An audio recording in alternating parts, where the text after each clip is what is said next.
Hey everyone, welcome to another episode of Clockedin with me, your host, Jordan Edwards. I'm thrilled to have you tune in as we dive into the dynamic world of productivity, success, and stories of incredible individuals who've mastered the art of getting things done. Whether you're commuting, hitting the gym, or just relaxing at home, this podcast is the go-to source for inspiration and actionable tips to level up your productivity game.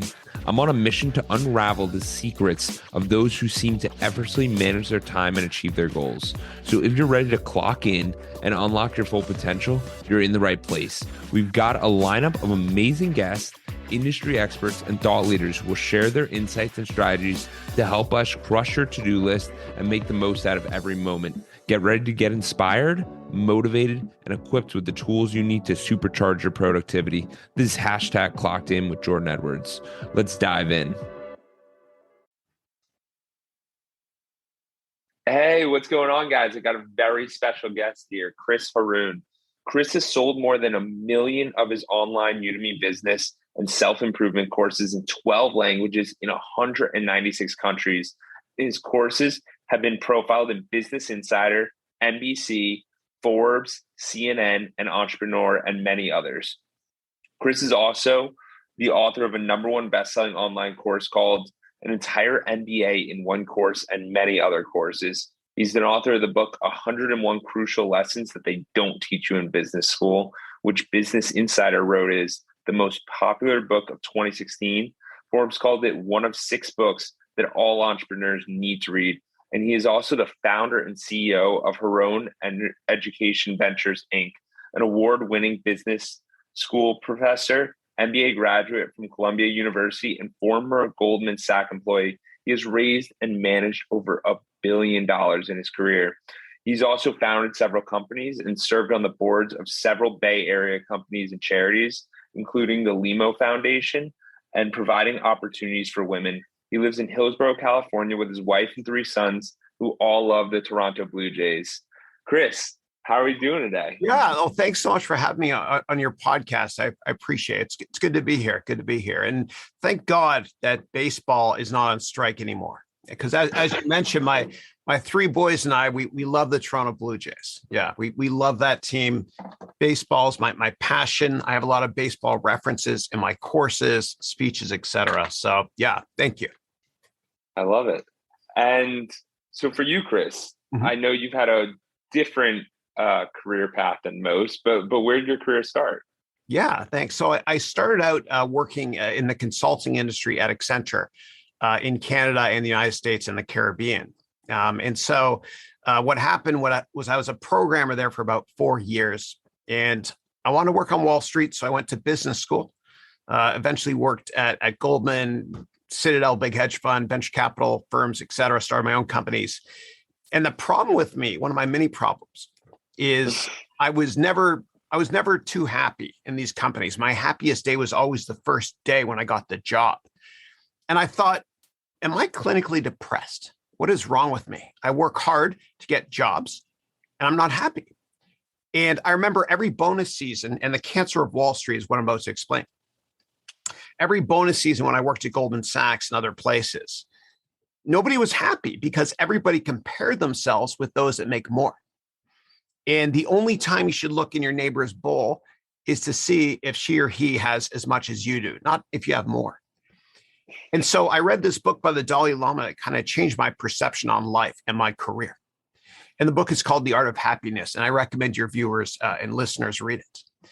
And the Dalai Lama said, the problem with Western society is we sacrifice our health, our entire lives to make money. And at the end of our lives, we sacrifice all of our money in order to maintain our health. And then we look back, we realized we never really lived to begin with. And so my purpose, my passion in life, and it took me until my 40s to realize this. I'm 50 now, I'm old.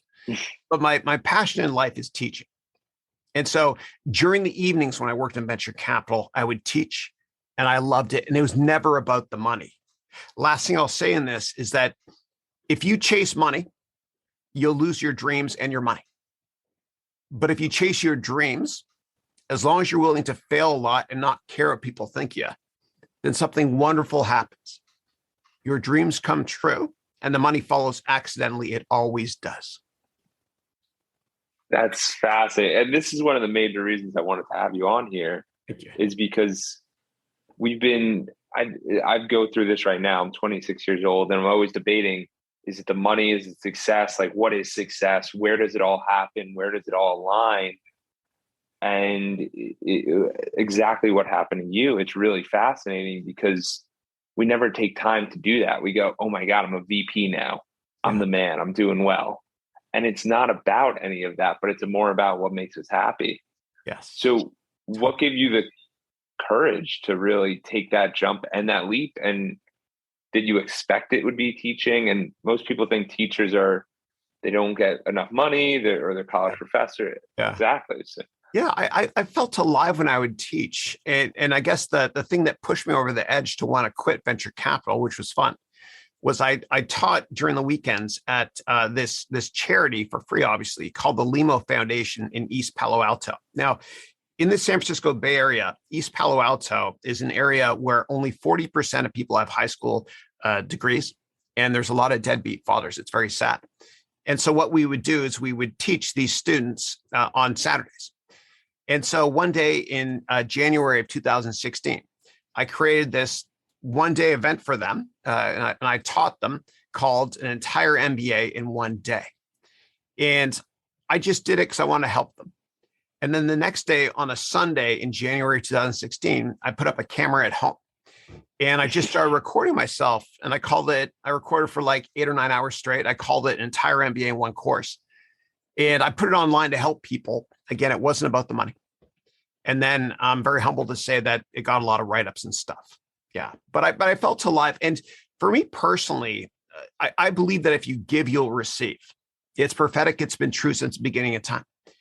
And all the companies I worked at over the years, it was very uncomfortable for my managers when I was in my annual review. They would say stuff like, you're doing a great job, yada, yada. However, can you spend a little bit less time helping other people in different departments? And I would always say, no, it's just who I am. And it gave me joy. And I find that, if I help people, I feel like I've accomplished something and my purpose in life is here. And last thing I'll say is a great quote from Mark Twain. He said, the two most important days in your life are number one, the day you're born, and number two, the day you find out why. What is your purpose? What's your passion? Why are we here? And for me, it's to teach. I love doing it. And again, it's not about the money. I just want to help. And if you serve others in your career as well and help them, help your clients change, be more successful, et cetera. If you go in with that mindset of helping people all the time, you'll be incredibly successful. And so one more quick thing. Before you go to any informational meeting with any potential employer or potential customer, I want you to research thoroughly what drives them and go to that meeting to help them. Most people are motivated by three things. They want to make more money, they want to get promoted faster, and they want to enjoy what they do. So every battle is won before it's been fought. That's a cliche from Sun Tzu in The Art of War. You can do your research before any meeting. Help people, because I promise you, in the long run, call it karma synchronicity, whatever you want to call it, give and you'll receive. Because when one teaches, two learn. Yeah, that's incredible. And where did you make that jump to where, because obviously in venture capital and on Wall Street, making tons of money, did you ever have that life inflation where it's, I'm making this much a year and now I got to maintain and it's hard to get out of this space?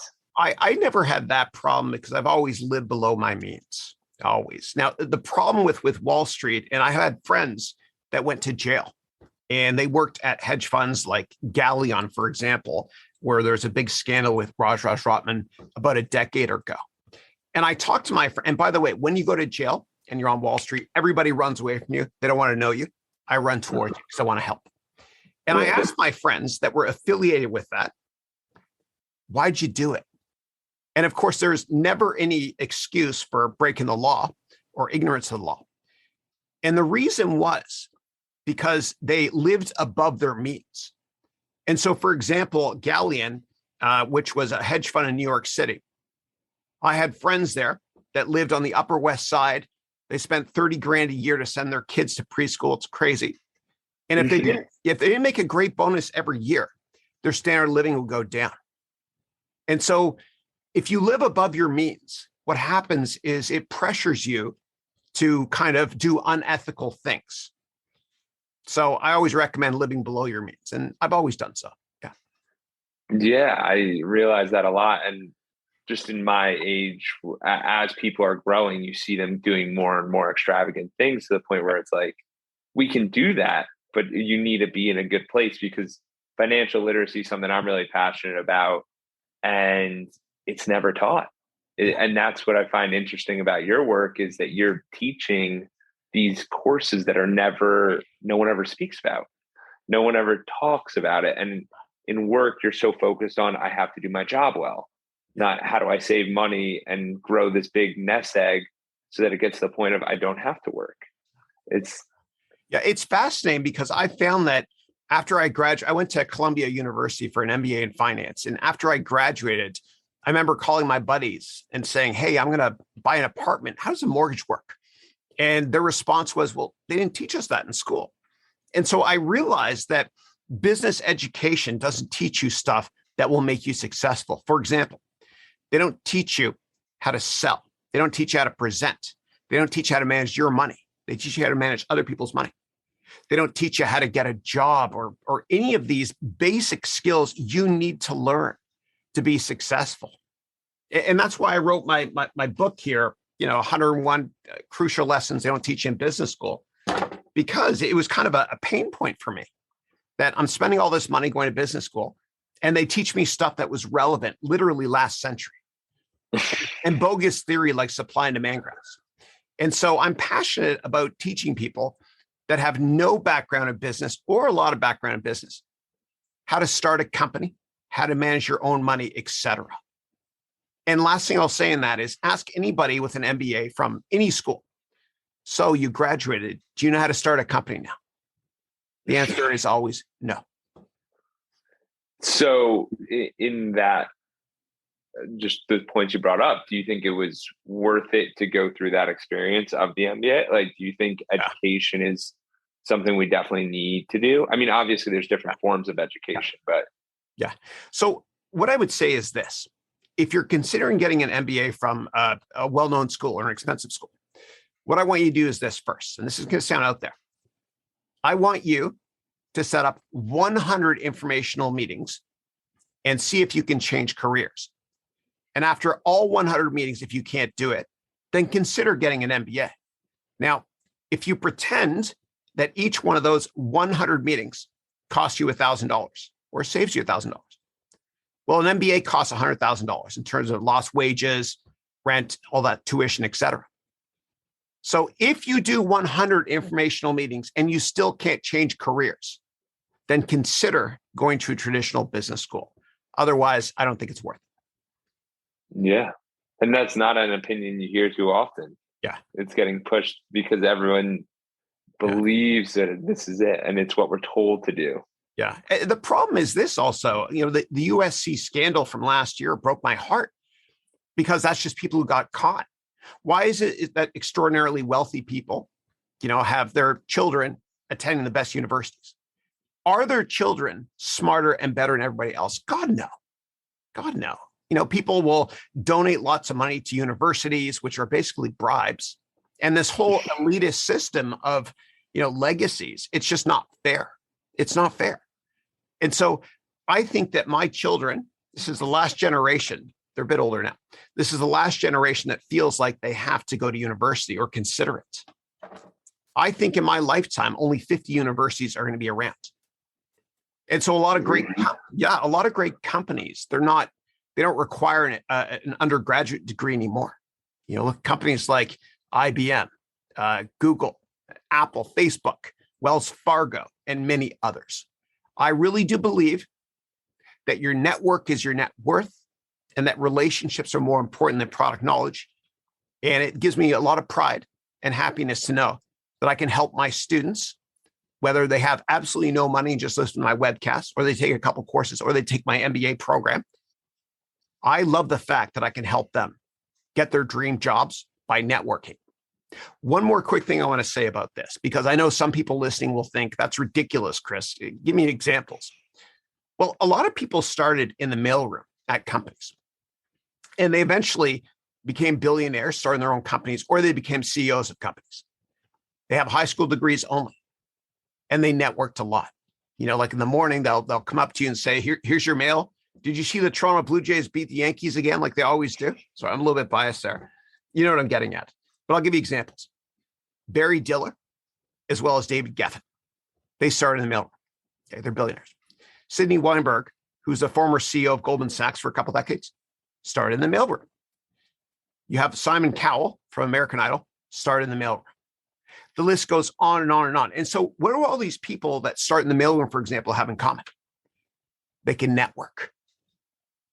And business, again, is about relationships.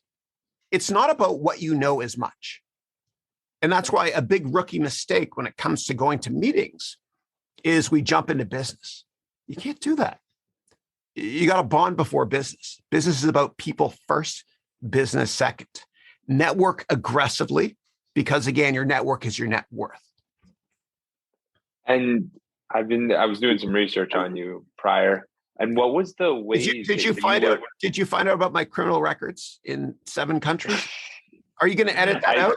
Oh, okay, I'm just kidding. I'm joking, of course. Sorry. Yeah.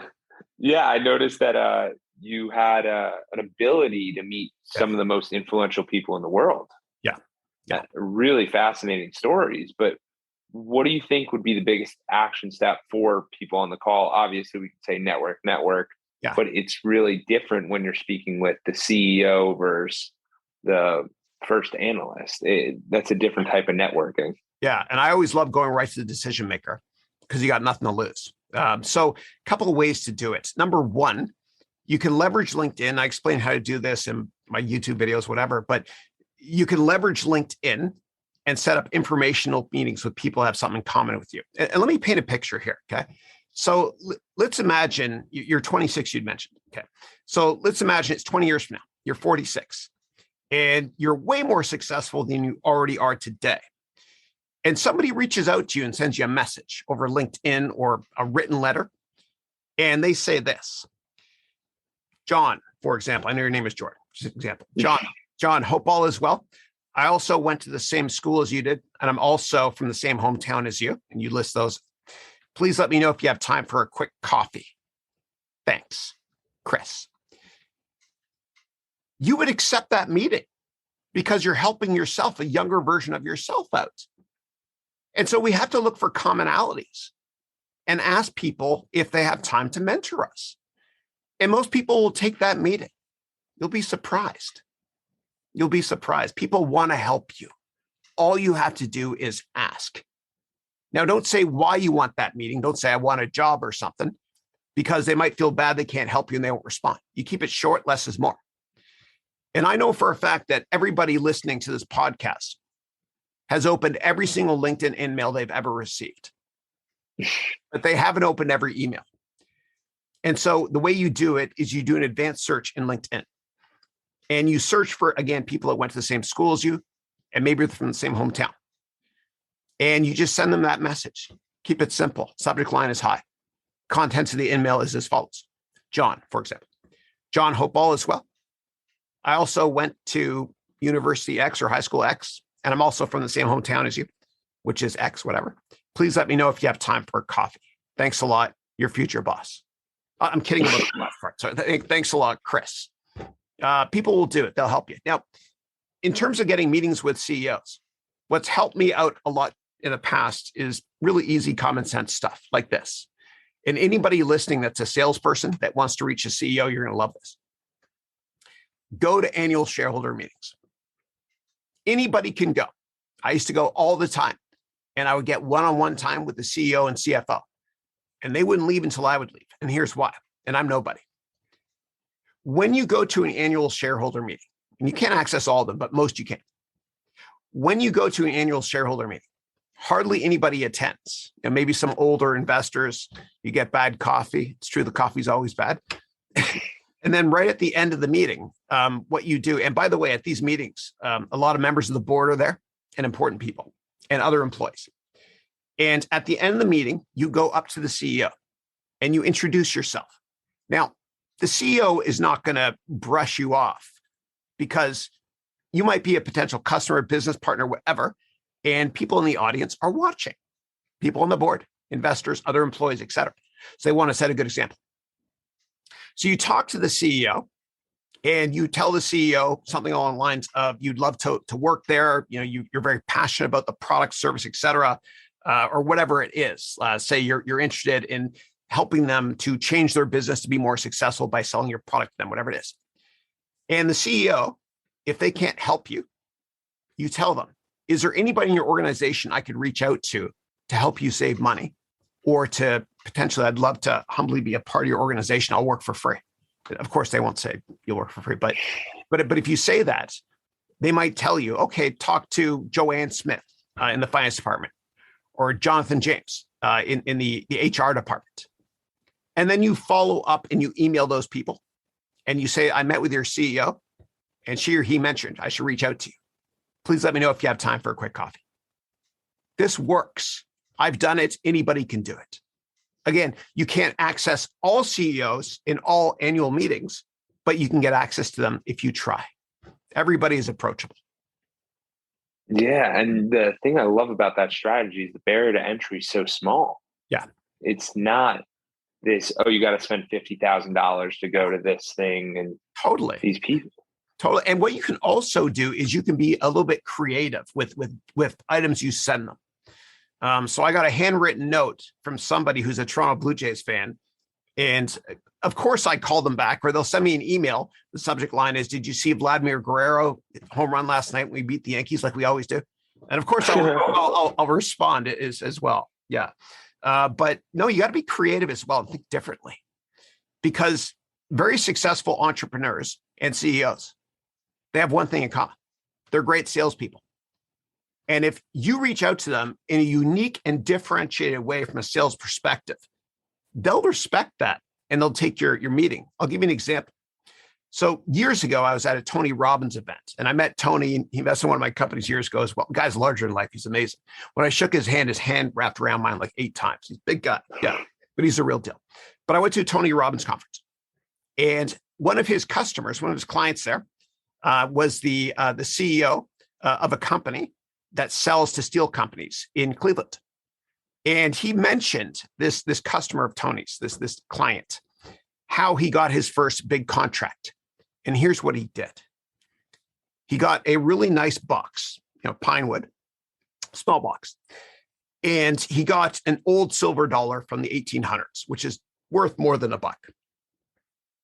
And he mailed it to the CEO of a steel company in Cleveland. And he wrote a handwritten note as well. He wrote this: Dear sir, please find enclosed a silver dollar that has a face value of $1, but in reality, it's worth much more. By the same token, the face value of my services is worth much more than you might think. I would be honored if I can please have a meeting with you to discuss this in more detail. Thank you.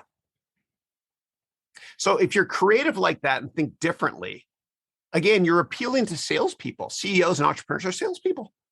And if you're creative, you will get a meeting. One last example. When I used to work in venture capital, it was really hard for people to get meetings with me or anybody in VC. It is what it is. You're constantly being bombarded with startups. And this one French startup, this is so cool. They made this poster and they mailed it to me. And it was one of those old cowboy posters, wanted dead or alive. It didn't say that, dead or alive, but it was a picture of me with a cowboy hat. It's kind of cool. At the top, it said, wanted, meeting with Chris. Like, I'm nobody, but whatever. Meeting with Chris to discuss our startup. And so, yes, of course, I took the meeting. So you got to be creative and think differently, and people will appreciate it. Yeah, and from the sound of it, they appreciate that effort. Yeah, the little bit, and it's a little bit of effort. It's maybe $50 and a little bit. Where does he live? Where does this happen? How do I put this together? It doesn't take a whole lot, and everyone goes, "Wow, they're innovative." It's good. And also, like, I know people listening are thinking, "Yeah, Chris, but given COVID, it's hard to get meetings."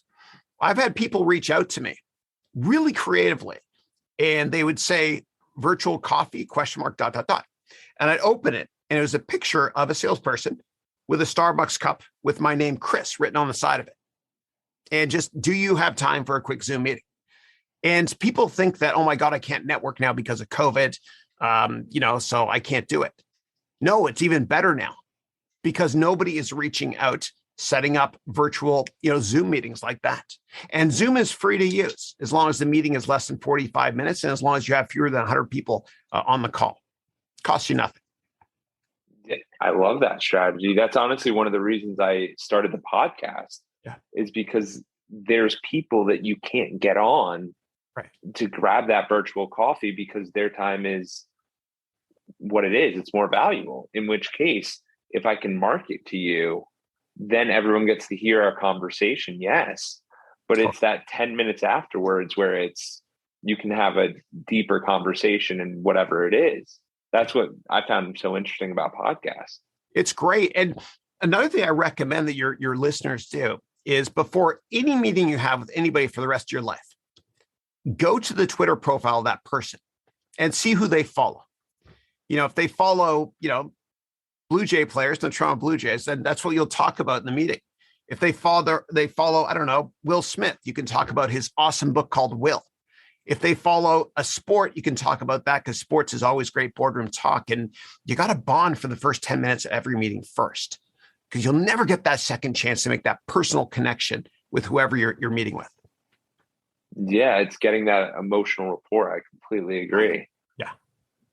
So the other thing that I find super interesting about you, Chris, is that you're very on top of trends, on top of where things are going, just probably from the VC days and just your experience. So I saw your TED Talk where it was technology, education, and acceptance. Right. Yeah. And I'm curious about where that how you feel about that relates to crypto, NFTs, and everything going on there, because it's kind of polarizing. Some people are no, some people are yes. Yeah. So I think that whenever I look at an investment opportunity or a sector, I ask myself a basic question, which is this: in 5 years, will this company or this sector be more relevant or less relevant than it is today? And that kind of allows me to be unemotional about being a long-term investor and not sell stocks because they're going down. Warren Buffett said the New York Stock Exchange is the only store in the world where consumers sell stuff when it goes on sale. And so when it comes to cryptocurrencies and NFTs, I think they're going to be much more relevant in 5 years than they are today. So when do I buy? The time when I buy stocks or any asset class is when there's blood in the streets. And that's an unfortunate thing to say, but you got to be greedy when others are fearful and fearful when others are greedy. And I want to give your listeners a great data point on when to buy. So there's an index called the VIX, VIX. And you can go to finance.yahoo.com and type up VIX, VIX. It's just an indice. And what it measures is the expected volatility in the S&P 500 stocks over the next month or so. And when volatility is high, stocks crash. So here's the benchmark to look at. When you see the VIX go above 70 or 80, no matter what happens, I want you to back up the truck and buy stocks and slightly riskier asset classes as well, because everybody is selling that. This always works. You can backdate it. Now, the VIX was released by the CBOE, Chicago Board of Exchange, back in 1990. And it's been above 70 or 80 only a couple of times. One time was March of 2020 when Elon Musk bought a lot of Tesla. And the other was in 2008 when we were within 24 hours of bank machines not working. And when the VIX is above 70 or 80, I promise you, you're going to feel like the world is ending. And the dumbest thing to do is buy stocks. You have to do it because nobody else is doing it. And as Wayne Gretzky said, I'm Canadian, I got to go there. He was successful not because he skated to where the puck is, but rather because he skated to where the puck is going to be. What does that mean for finance and investing? Well, you got to invest in stocks that people are going to like. If you already invest in stocks that everybody else likes, there's not that many incremental investors to push the stock or whatever asset class it is higher. I like to buy when everyone's freaking out. And when the VIX is above 70 or 80, that's when you do it. Last thing I'll say about Elon Musk, because I brought him up with him backing up the truck and buying shares of Tesla in March of 2020 when the VIX was above 80. You have to be unemotional as well. And I've worked for a lot of billionaires over the years. And one thing almost all of them have in common is they're very unemotional. They never get too happy when things go well, and they don't freak out when things go poorly. They're unemotional always. And you have to be unemotional in business. Otherwise, you will sell stocks when they go on sale. I love that lesson because I've been invested in stocks for probably since I was like 13. And it's always so fascinating through the ups and the downs. You got friends who are traders, and they're like, well, you got to get out. The world's ending. And every single year, new all-time high, new all-time high, new all-time high. And it's super fascinating. I love that VIX. I've never heard that before. Yeah, it works. It works. I put my reputation on the line. It works. It's the only indicator I ever mention because none of the other ones work. This is the one. And all it measures is fear. That's it. And when the VIX is low, like below 20 or 30 or so, it's greed. Everyone's buying. If you're a contrarian in business, you'll be very successful. Very successful.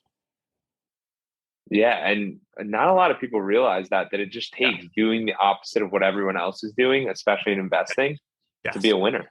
Yes, totally. And with my career, what I'm doing, when I first quit venture capital to teach, people thought I was crazy. That's a good thing. Because the second people don't think I'm crazy doing what I'm doing, then it's too late. You know, you look at a picture of Albert Einstein. If my kids were laughing at this, but if you Google Albert Einstein, you see a picture of this guy with long hair, this old guy with long hair with his tongue sticking out. Remember that picture? And you don't think crazy, you think genius. And so initially, they think you're crazy. Then you get a little bit of success, and you're like, oh, maybe crazy genius. And then a lot of success, you're just genius. So people still think I'm crazy, by the way. That's okay. But in general, like it's even Steve Jobs, God bless him, but these amazing entrepreneurs, they don't give a damn what people think of them. They never did. And that's why they're successful. You know, Steve Jobs used to show up to work when he worked at Activision and Atari, with long hair. He didn't shower. And I'm not saying he shouldn't shower, but they made him work the night shift. And a lot of successful entrepreneurs, they just don't give a damn what people think. And if we live our lives at a level where we don't care about what people think of us, I'm not saying be rude or disingenuous, but you'll be more successful. And so here's my homework. Can I give your amazing listeners homework? Absolutely. Okay, great. So, and this is when one teaches, two learn. This is therapeutic for me too. Okay, here I go. I want everybody to do the following. I want you to write down this. I don't care about X. Okay. And I want you to do that 10 times. And I want you to fill in the blank for X. For example, I don't care what people think of my job. I don't care what people think of the way I brush my hair. I don't care what people think of the car I drive. I don't care what people think of my preferences in life. And I promise you, if you believe that and you write it down enough times, you will reach this insane level of euphoria you never thought you could feel before. Because as Winston Churchill said, I once met a man who on his deathbed talked about all the worries he had in his life, none of which came true. We worry too much and we think, what are people thinking of us when they're not thinking of us at all? So if you take all those 10 things I told you about, you put it in a box and you never worry about that crap again, then the likelihood you'll reach your full potential in life goes up materially. Don't let anybody tell you otherwise. And there's a movie I want to recommend that everybody watch, please. It's one of my favorite movies. It's called The Three Idiots. And it's a Bollywood movie. It's 3 hours long. And it basically, I don't want to ruin it for you. I laughed a number of times and cried as well. It'll change your outlook on your career and life. Do what you want. Yeah. Don't let anyone tell you you can't do what you want to do. And just understand, like Mark Cuban said, you only have to be right in business one time. I love that. Because I mean, all of us think it's all these compounding this, that, this, and it comes down to we really got to find out whatever it is for us, whatever we do, whatever makes us happy. And Yes. with the whole social media world that we're in, it's constantly keeping up with the Joneses this, keeping up with the Joneses that. Oh, you haven't traveled yet? Like, why are you not? And it's just way, way too much. And Yeah. we always find it. So I think that's a great reminder for everyone that, like, don't care what other people say. You're on your own path. So people get depressed when they use Facebook because people only post shallow stuff about how well their life is going. I don't use Facebook anymore. I don't look at that. One thing I want to say for your viewers, if any or listeners, if anybody is not sure what you want to do career-wise in life, then what I want you to do is this. I want you to think to yourself, if I'm given 30 days off and I can't travel and I can't go to work and I can't go to school, what am I going to do with my time? And whatever that is your passion in your career, and you should go after it no matter what anybody thinks. Don't become a doctor or lawyer, engineer because your parents want you to. Otherwise, you'll be depressed your whole life. Do what you want to do in life that makes you happiest always. And if anybody is listening and they're in their 50s like I am, I got to say it's never too late to start over, and here's why. So since the 1950s, the average life expectancy globally has gone up 26 years. So if you're 50, you're actually 24. I'm 2 years younger than you, Jordan. You know what I mean? So you can start over. And the average age of somebody starting a company in America now, for example, is over 50 years old. 50 is young, I think. Although I do have senior moments every now and then. Yeah. The older I get, the better I was. But you could always start over. You can always start over. Leverage online education, and more importantly, network. Find people similar to you and ask for help and guidance. Find your Yodas. They're out there. They want to help you. All you got to do is ask. Asking, you'll receive. It's prophetic, and it's been true since the beginning of time. Absolutely. Profound stuff. And I love the stuff with the mentoring and the online education. Let's dive there. And then, because I know your time. So with online education, we got the Haroun MBA. Mm-hmm. A lot of people think, oh my God, I got to go to Columbia. I got to go to Wharton. I got to go to U Chicago. What allows this to be different? And what allows it to be real? Because a lot of this stuff's not real. Yeah. So every single class I have, and you can go to harounmba.com. That's HAROUN MBA.com. A lot of the stuff I teach, all the stuff I teach, I always ask myself 2 words. So what? It's a so what test. How is this going to help you? And so in all my classes, I have tons of arrows in my quiver or tools in my toolbox that I provide you with as frameworks to help you approach different ways to solve business problems, how to start companies, how to invest, etc. I give you a ton of frameworks based on my real life practical experience and never based on theory. And there's a reason why we've had a ton of people take my MBA degree program, because it's cost effective. Right now it's on sale at $499. It's 50% off. And you can go to HAROUN MBA.com. There's a 30-day 100% money back guarantee. And my return rate is really, really low. Right. And so, but I like to help people. I do because it's fun as well. Yeah. I love it. Yeah. And I'll put all those links in the show notes. Sure. And it's amazing what can be done nowadays, because there's really no limitations with the internet. Yeah. Did you expect it to be Udemy, or did you try a couple other platforms before you got really entrenched in Udemy? Yeah. So Udemy is Google and everyone else is Bing when it comes to ed tech, right? So usually the way it works is one platform tends to get the largest market share in tech. Think Google for search, YouTube for watching videos online. So Udemy is just the largest in the marketplace. Yeah. Gotcha. Yeah, because I was curious about that decision, and I wasn't sure if there were other options out there at that time. Yeah. There's really nobody else, right? There are smaller websites out there, but they don't really have the catalog and critical mass. Yeah, Chris, awesome. And what would you leave the listeners with if they're looking for?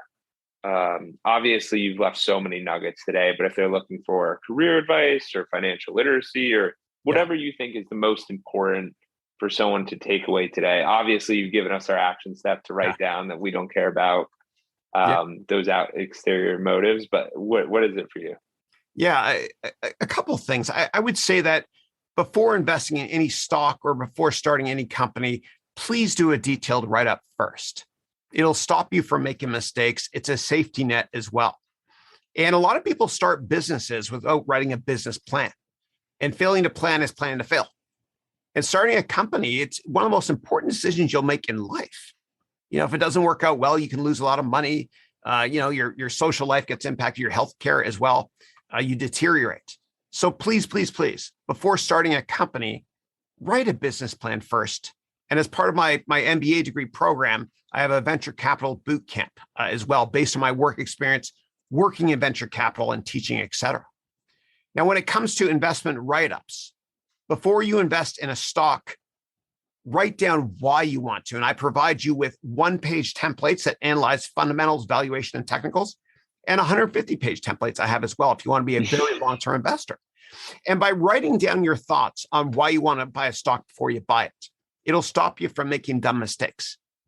Also, let's assume that I did an investment write-up for a company I wanted to buy today, and I bought the stock. And let's fast forward 1 year into the future, and the stock is going down a lot. Everybody on TV is saying, sell it. And you're freaking out and you want to sell it because it's on sale, which is moronic. I want you to go back to that one pager and think to yourself this. Okay, the stock is down because of reason X. Had I known about reason X 1 year ago when I made this one pager, would I have still bought the stock? And if the answer is no, then sell it. If the answer is yes, then buy more. That's powerful, because most of the time we end up putting ourselves in predicaments where we don't even know what direction we want. We're just scared and we want our money to be safe. And it's a crazy world out there. And I think your comments about the VIX and really understanding why you're jumping into an investment is key. Yeah, absolutely key. Yeah. And I really do believe in being long-term focused as well. The longer the view, the wiser the intention. It stops you from being a tourist in a stock and just renting them. You got to say to yourself, I don't know the path, but I know the destination, meaning your target price is much, much higher. Don't value companies also based on earnings this year or next year, because everybody does that. Create your own financial models and value companies based on your earnings expectations in 5 or 10 years. And for me personally, I usually invest in companies if I think they're a 5x5. What that means is this: a 500% return within 5 years. Now, I'm wrong a hell of a lot, but if I'm a little bit right about some of them, then I do well. Be long-term focused always, because nobody is. Skate to where the puck is going to be. I love that. And when you say long-term, what do you mean by that? Are we talking 5 years, 10 years, 20, lifetime? I know Warren Buffett doesn't. Yeah, he doesn't sell, really. Yeah. Buffett and Buffett's interesting. He says, when I invest in stocks, I assume the stock market will be closed for 10 years. And obviously, it's not going to be closed for 10 years. But that's what you got to think. You got to think longer term. And I've humbly done very well in growth stocks over the years, like Amazon. And people used to tell me when I worked in the hedge fund industry, why are you buying Amazon at 100 times earnings? That's a widow maker. And I would say, no, it's actually trading at 2 times my earnings estimate. And he'd be like, what? And I would say, it's trading at 2 times my earnings estimates in 10 years. You got to look out longer term. And when you come up with PE valuation based price targets, it has to be based on your earnings expectations in 5 or 10 years. And that's something I teach in my MBA program. How do you separate yourself from your environment? Because it sounds like the venture people all had just from that little tidbit story right there, that they all had the thought process of, it's not going to work. It's already too far gone. Because they're thinking venture investing at that moment. Meanwhile, you're thinking completely different from them. Yeah.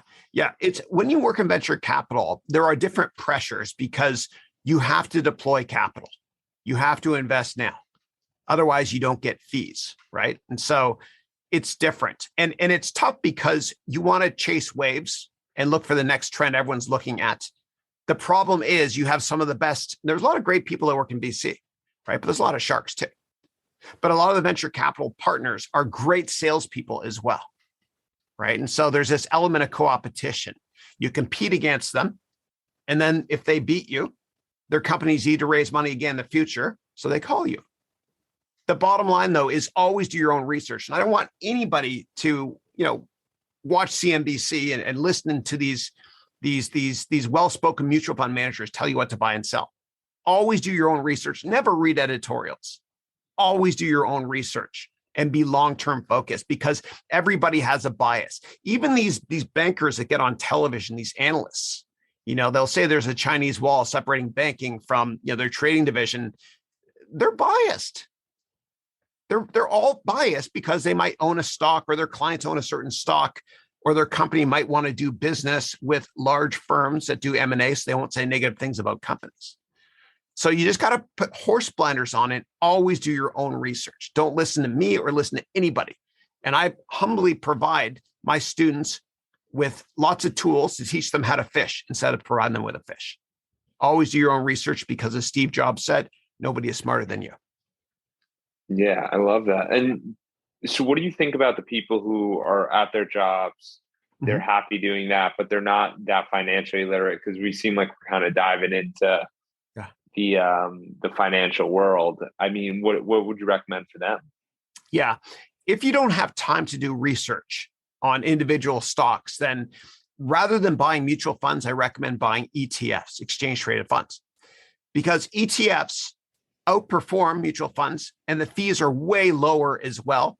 And the taxes are lower, because the way that government set up trading frameworks globally is the tax code globally is such that if you buy and sell something and make money in a year, you pay higher taxes. If you buy something and you sell it next year, you pay lower capital gains taxes. And so ETFs, they don't buy and sell like mutual funds do. Mutual fund managers chase performance and get a bonus. And so the fees are higher on mutual funds. And when you pay taxes on those mutual funds, when you get your K-1 tax document, whatever it might be, you're going to pay more in taxes, which are kind of like hidden fees. Yeah, because they're trading inside of that portfolio instead of the ETF being. I get what you're saying. Yeah. That's interesting. And I know we talked about a couple different financial literacy tips: live below your means, long-term focus. Is there anything else you would include in there? I would say diversification.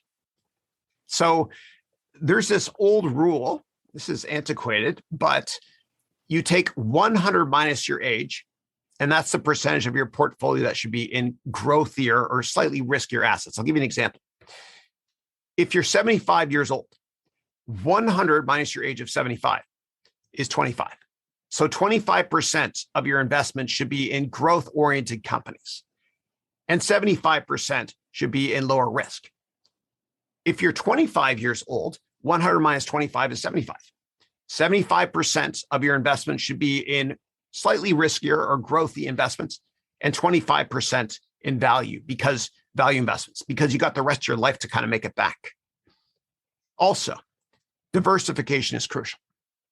And the best way to think about diversification is take your liquid net worth outside of your house or apartment if you own one. And whatever your liquid net worth is, I don't want you to ever put more than 5% into one stock or investment. Okay. And there's also sector diversification as well.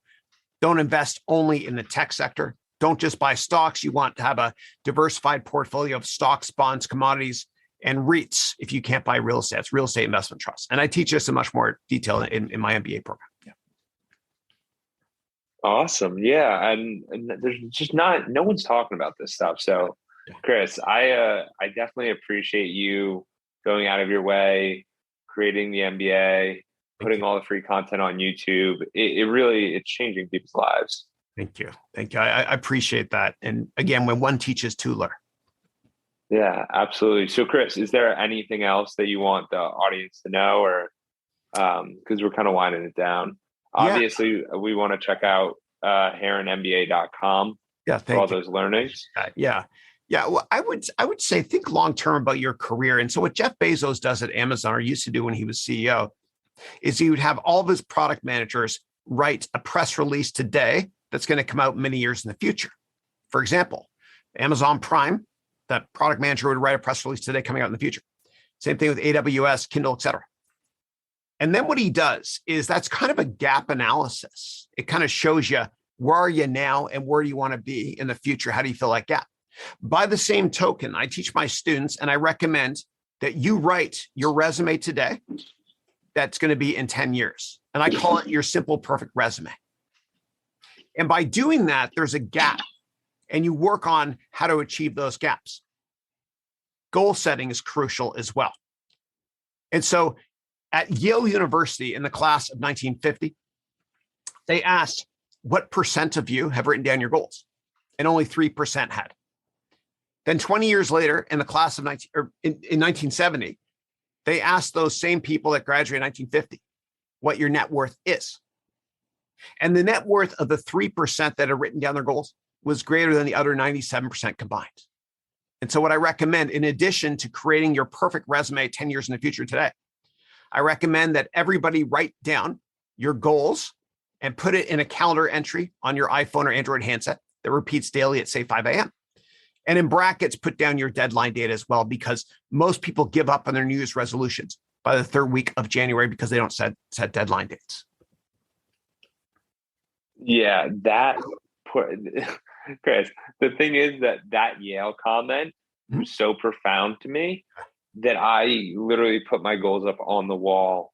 And I think I was watching one of your courses where I heard it, because that one comment was so drastic. It's such a little thing, but it's knowing the direction you're going in. It might not be in the field you want, it might not be in the whatever you want, but it all kind of ends up in this same area of, like, even from your story going into venture capital, now you're teaching venture capital how it works and how these hedge funds work and how all these different operate. Yeah. It's really fascinating stuff, and it's knowing the direction you're going in. I completely agree. Yeah. And vocalize your goals too. Like, tell your friends or people you can trust outside of work, because when you vocalize your goals, it kind of puts pressure on you. I say it with love in my heart to get it done. Yeah. Absolutely. Chris, thank you so much for coming on. This has been amazing. Thanks for having me. This was fun, man. I appreciate it. Thank you for reaching the end of the podcast. For that, we'll give you a complimentary coaching session in the link below with Edwards Consulting.